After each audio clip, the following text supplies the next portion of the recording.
So you guys know I'm usually paranoid of those yellow mold, right? Currently there isn't any yellow mold here. Wait, let me go find an enclosure with yellow mold. This enclosure usually has a lot of yellow mold. This is my Lesidora parahybana, Brazilian salmon pink bird eater. Okay, let me blow her away because she's in my way.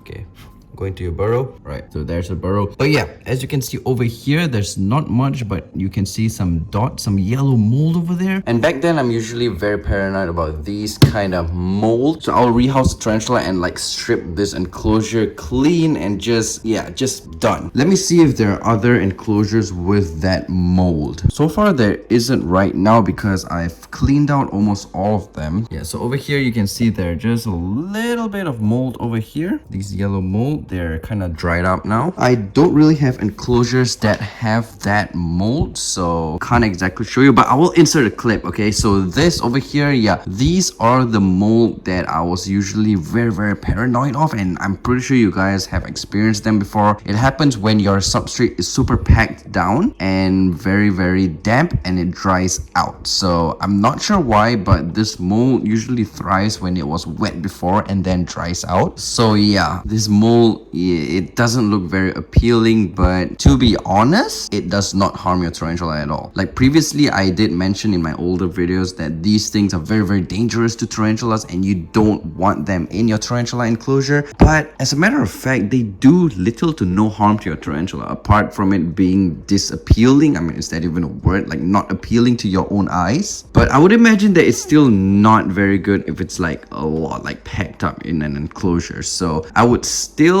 clean it out if possible. Oh yeah, I just found one over here. Okay, so this is my Ceratogyrus sanderi in there. As you can see, there she is, confirmed female, but her enclosure over here has the yellow mold. So if you look down here, you can see the mold is right over here, but it's only a little bit, so I am not worried about that. That will not harm her in any way whatsoever. However, I do not like the looks of this, so what I usually do is I get a small paintbrush, like the one you see over here. I open the enclosure. I mean, obviously, how are you going to clean it if you don't open it? And she usually runs away as soon as I open the enclosure. So what I do is I remove the water dish. A lot of times these mold will be under the water dish as well, as you can see, because you know mold likes it damp. So what I do usually is I take this paintbrush, not on the brush end but on the stick end. I just stir up the substrate. Just stir it up so that the mold appears to be gone. They're not gone. I know they're not gone, but usually this is what I do, and in a couple days, no mold. These things, they just don't appear again. All right, so once that is done, I just plop the water dish back where it was. Sometimes they will still appear under the water dish again, but then usually they don't, if you keep it dry though. Yo, what's this bicoloratum even doing? I don't even know. But yeah, those so-called mold isn't actually mold. That's why you always see me doing this when I say mold. It's not actually mold. The reason I'm doing this video is because I just noticed that this enclosure down here, which houses my Thrixopelma pruriens, the Peruvian green velvet, has this little mushroom growing out of it. So yeah, as you can see down there, there are those yellow mold right there. So in fact, these are mushroom spores. They're not actually mold. I mean, yeah, mold and mushrooms, they kind of grow on like decomposing stuff, but these are not the mold that will harm your tarantula, so you don't have to worry about that. I am going to stir this up a little bit just to remove the mold. I'm not going to be removing the mushroom because I think it looks pretty cool. It's not going to harm the tarantula, so no worries. And like I mentioned, you see under the water dish, it's growing there as well. So I'll just take this and stir it up.